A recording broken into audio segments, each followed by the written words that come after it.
สบายดีมื้อนี้เราพามาเที่ยวตาดเหยืองช่วงนี้ก็เป็นระยะเดือน8เด้อจะมาเบิ่งน้ำกันว่าจะมีน้ำหลายส่ำใดอันนี้แม่นเฮาพอดีมาฮอดแล้วเฮาก็จะพาย่างลงไปลุ่ม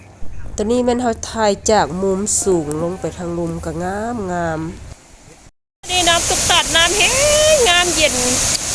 อ๋อโถงามอีหลีเอาหรอ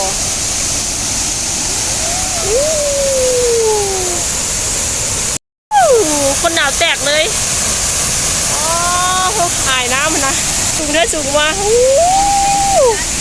เสียงน้ำตกนี่นะเป็นแห้งจนแบบคุณนะน้ำตกขาวงามงามวัน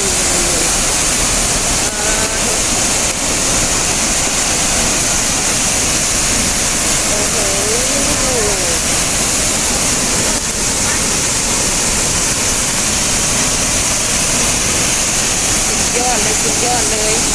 อ่ายน้ำของเขาเล่าเลยงามเขาเสียว